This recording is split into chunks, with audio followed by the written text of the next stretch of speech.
Baby, I hope this letter finds you doing better than I am.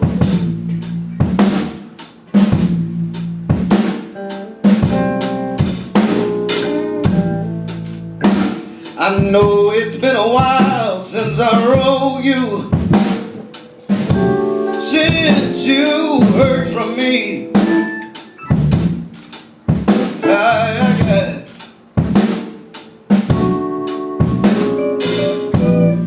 I'm writing you from some God-forsaken place,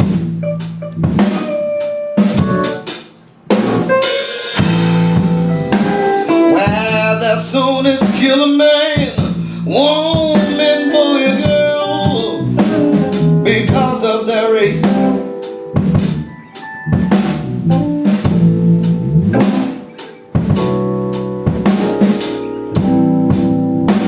And baby,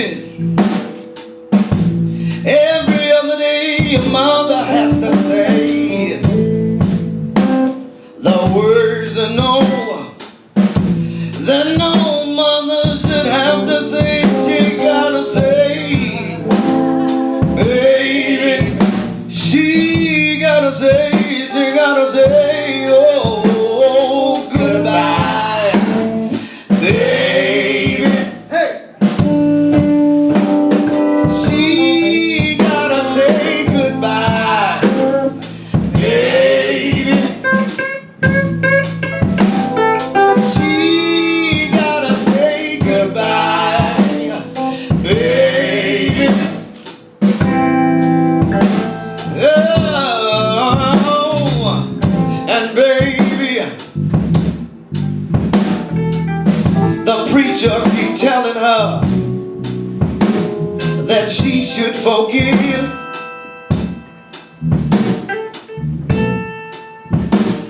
but when all she wanted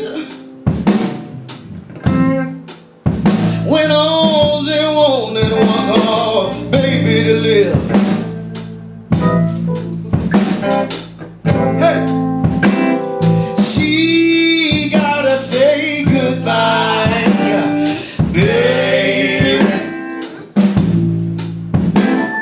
She gotta say goodbye, baby.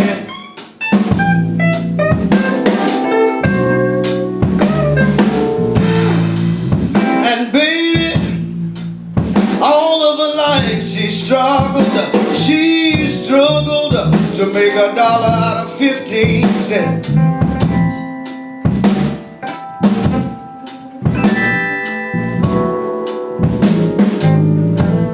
And by the time she get a paycheck, baby, all her money spent.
goodbye, baby. Serena Myers, she gotta say goodbye, baby. Leslie McMahon, and she gotta say, baby. Oh, she gotta say goodbye, she gotta say goodbye, she gotta say goodbye, she gotta say goodbye. She gotta say, she gotta say, she gotta say.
So I want to open up our conversation this evening within the framework of having a conversation about what I call the age of Ferguson.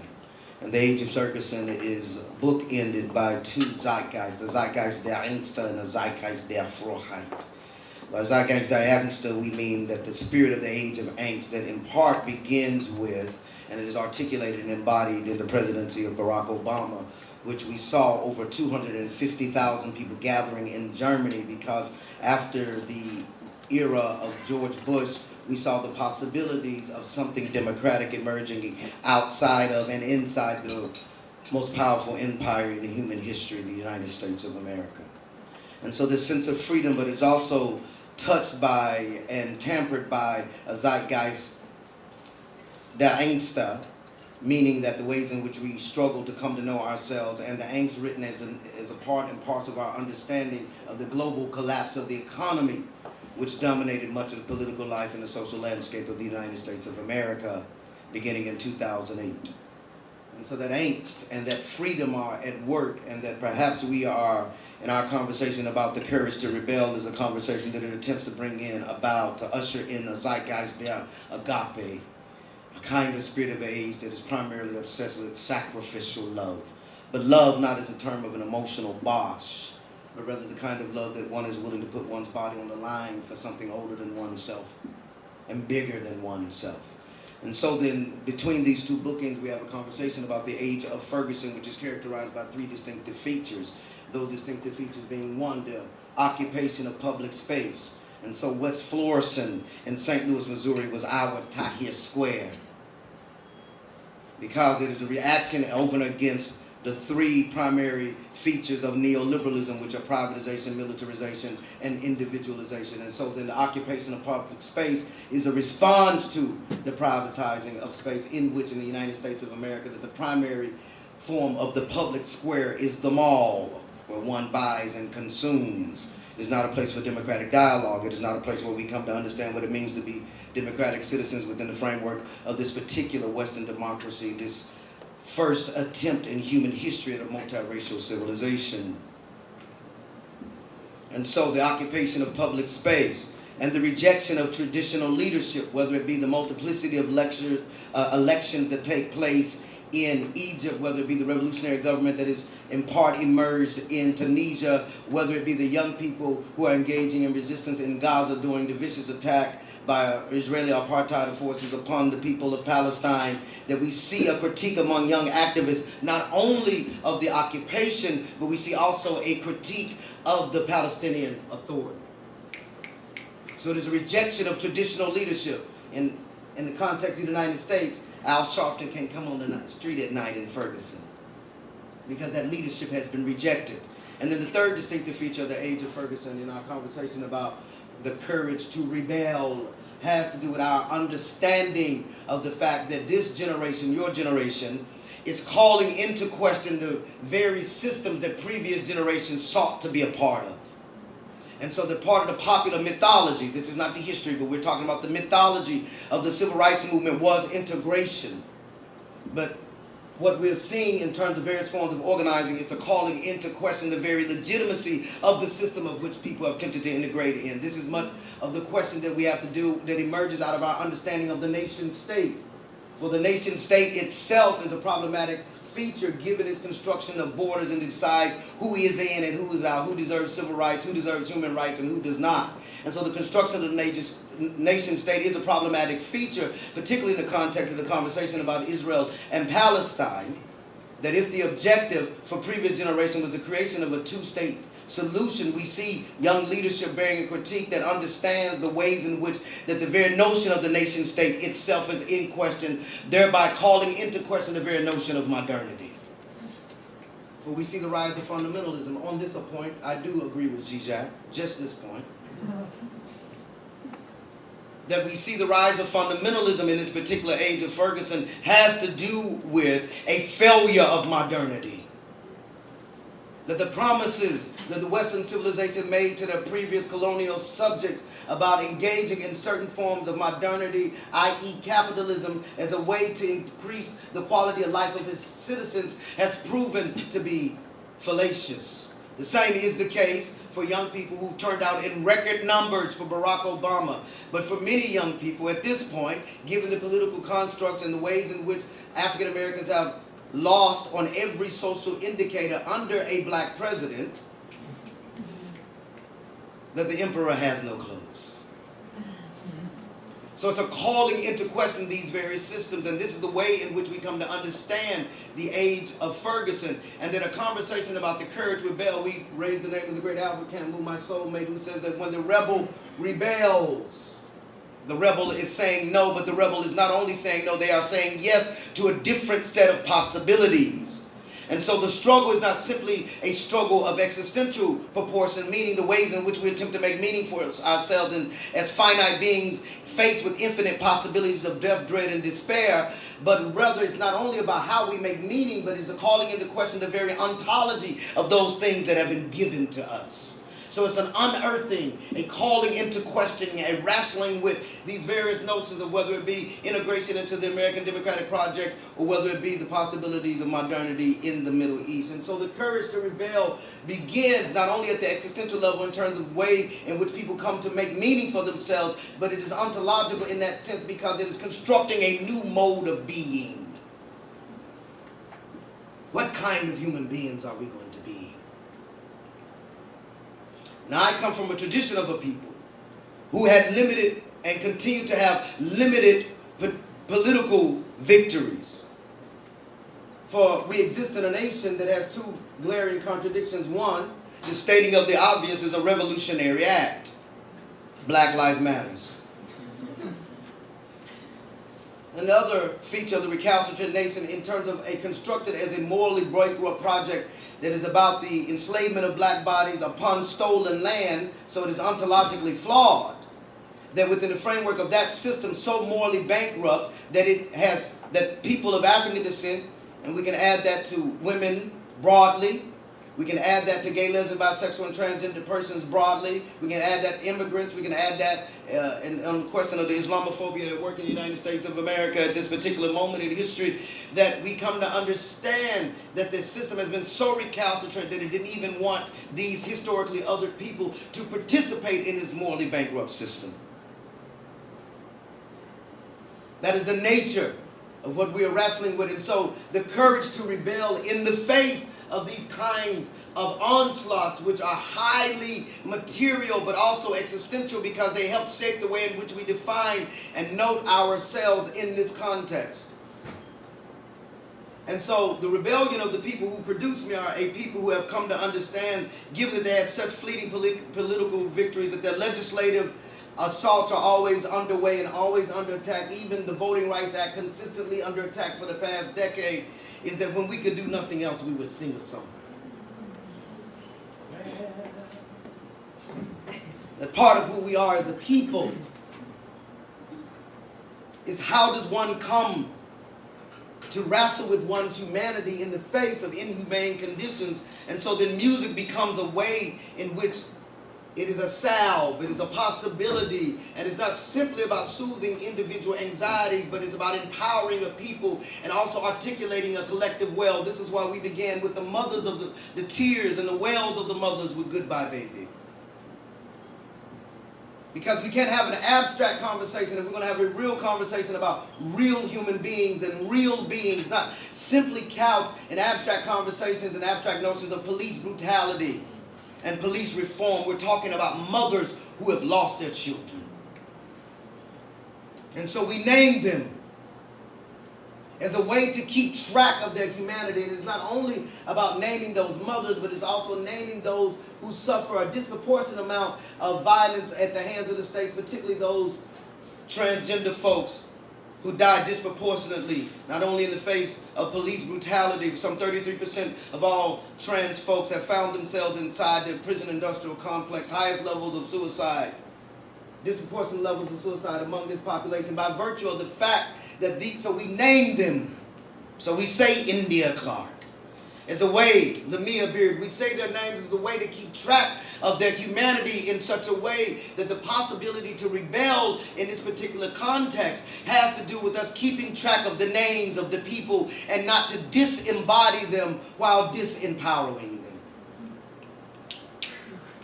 So we name them not only as a philosophical act, in terms of the way in which naming has come to construct, it has also been a form of linguistic resistance among black people. So we name our children Shaniqua and Fuquanda and Trayvon as ways to rebel over and against a system that tends to make black bodies nameless. So naming is a form of rebellion in the context of the American Empire. And so we name. And part of that naming has to do with honoring the possibilities of a people who have encountered the death, dread, and despair of the American Empire and somehow have sustained themselves.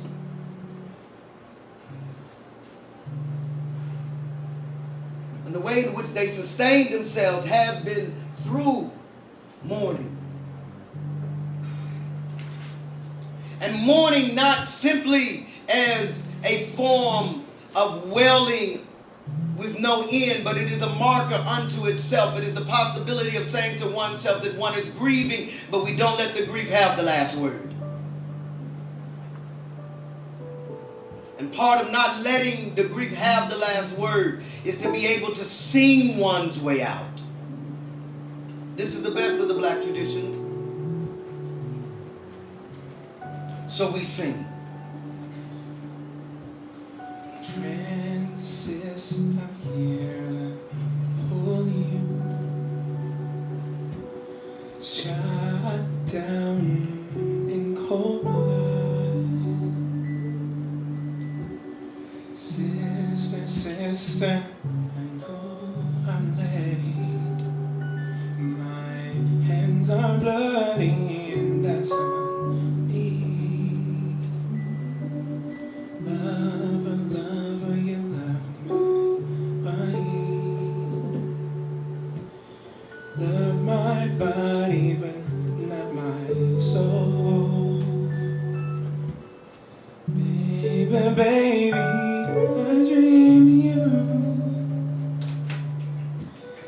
loving me, not killing me.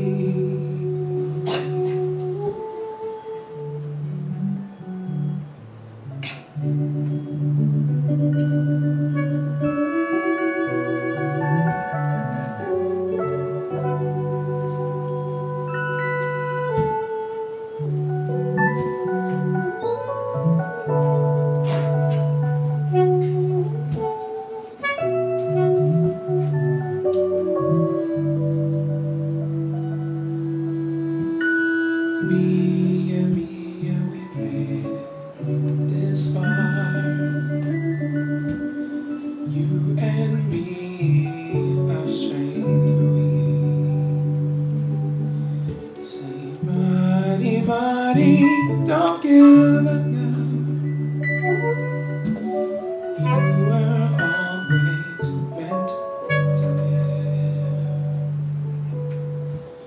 Stranger, it's time to love us.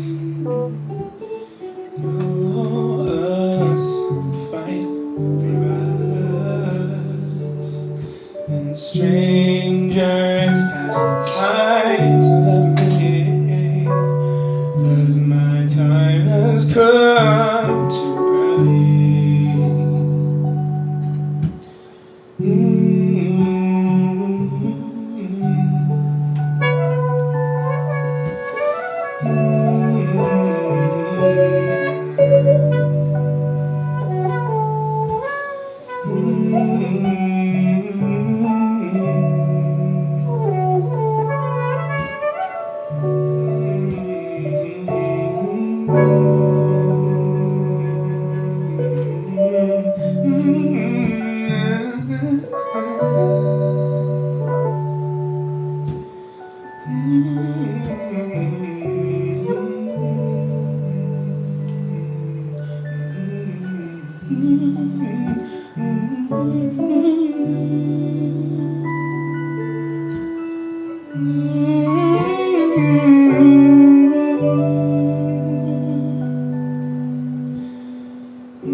So in naming, it creates the possibility for us to understand that our courage to rebel is connected to who is human. Who has access to what possibilities? What are the ways in which we come to know those who are historically othered? But it's not simply coming to know those. It is not simply reading books. It is not simply having the right kind of analysis. Oftentimes white folks say to me, they say, Reverend Sekou, I'm anti-racist. And I go, oh, this is interesting. And so my next question to them is, have you ever been to a black funeral? Does somebody love you enough that when they're putting their mama in the ground, they want you standing next to them? That is solidarity. And that question of solidarity in parts finds itself within the context of the narrow tradition that which was bequeathed to me out of the kind of Judeo-Christian narrative, particularly that of the Black Pentecostal tradition in the rural South, in the Arkansas Delta, that was preoccupied with telling the truth about the darkness, but not letting the darkness having the last word, which is a revolutionary act in America, which is preoccupied with new, which is preoccupied with happiness, which is distinct from joy. It was preoccupied with optimism, which is distinctly different from hope. Because joy and hope are not predicated upon what is happening as it relates to the material conditions. One exists with hope and joy in spite of the material conditions. And part of the shaping of the material conditions has to do with a separation, a fragmentation, a commodification of individual bodies and individual people who can be bought and sold not only on the economic marketplace, but who are traded as though that they are horses within the framework of the electoral system. And so the question before us, who is our neighbor? What does it mean to have a neighbor? And that part of what it means to be a neighbor is being able to move out of social Darwinian spaces called hoods where there are no neighbors. And it also has to do with understanding that part of the Judeo-Christian ethic at the heart of it that is articulated by the prophets and in the context of the Hebrew scriptures is to love oneself, to love one's neighbor as oneself. So who is one's neighbor is the question that is posed to us out of the affirmations and the acknowledgement that we live in an age that is saturated with angst and freedom.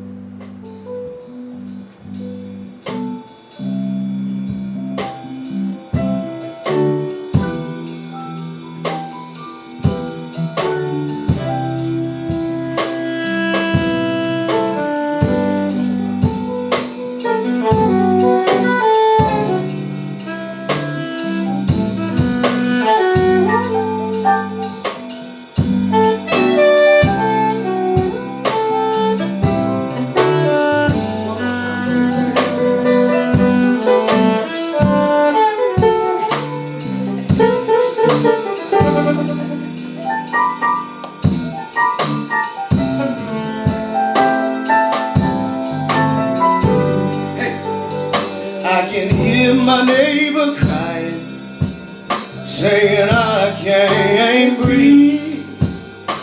And now I'm in the struggle, saying I can't leave.